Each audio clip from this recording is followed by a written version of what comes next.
Sur le plan religieux, l'année 2023 a été marquée par l'organisation des pèlerinages par le secrétariat général chargé des affaires religieuses. À cela s'ajoute la célébration pour la première fois en Guinée de la journée nationale de la Zakat et du Waqf, sans oublier les différentes tournées faites par le ministre secrétaire général et son équipe dans les différentes mosquées pour la promotion de la paix et la quiétude sociale en Guinée. Tous ces détails, c'est avec notre reporter Mohamed Lamine Kaba.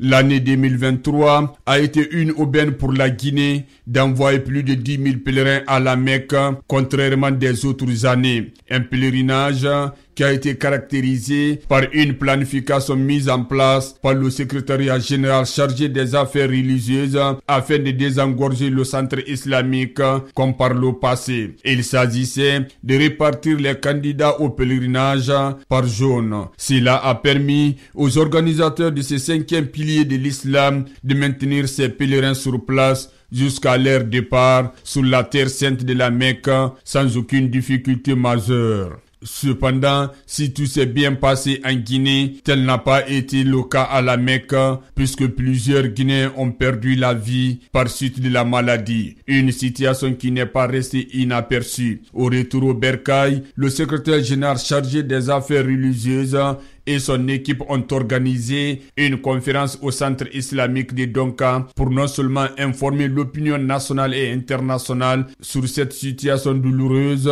mais aussi rendre un dernier hommage aux disparus. Une initiative qui a été encouragée et saluée par les parents des victimes. Toujours dans le cadre du pèlerinage, les chrétiens aussi ne sont pas restés en marge. Ils ont été d'ailleurs les premiers avant les musulmans à effectuer leur pèlerinage à Bofa au mois de mai. Ils étaient plus de 21 000 fidèles qui se sont rendus sur le sanctuaire marial, un site du pèlerinage qui est toujours en chantier depuis 2021. Prier pour la paix et la cohésion sociale entre les filles et fils de la Guinée pour son développement a été un fait marquant du dit pèlerinage piloté par Monseigneur Vincent Koulibaly en présence du ministre secrétaire général des affaires religieuses El Hadj Karmo Diawara et certains cadres de son département. Sur le plan international, les chrétiens de Guinée ont aussi pris part au pèlerinage de Jérusalem au mois d'octobre à travers une délégation. Un pèlerinage qui a été bouleversé par la guerre entre Israël et Hamas. Autre fait marquant de cette année, c'est l'organisation du concours national de mémorisation et d'interprétation du Coran initié par le secrétariat général de la Ligue islamique en collaboration avec l'Arabie Saoudite.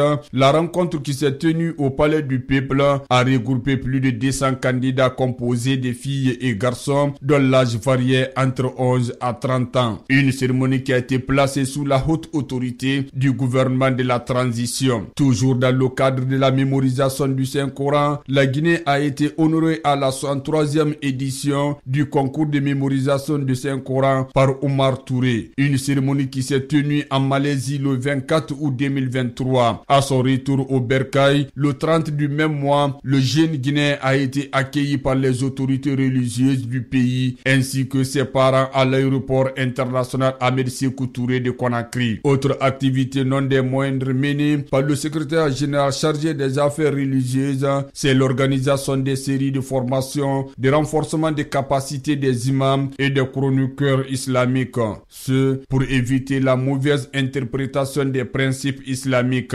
À cela s'ajoute l'organisation des différentes tournées dans les mosquées sur toute l'étendue du territoire pour sensibiliser des imams sur la conduite à tenir. Il s'agit des heures de prière et l'unification des sermons de vendredi. On note également les différentes journées organisées en faveur de la paix et la cohésion sociale entre les filles et fils de Guinée pour le bonheur du pays. Pour clore ce papier, nous allons mettre un accent particulier sur l'inauguration de la grande mosquée Faisal après quelques années de sa rénovation par l'entreprise Jula et Frères sous le financement de l'Arabie Saoudite.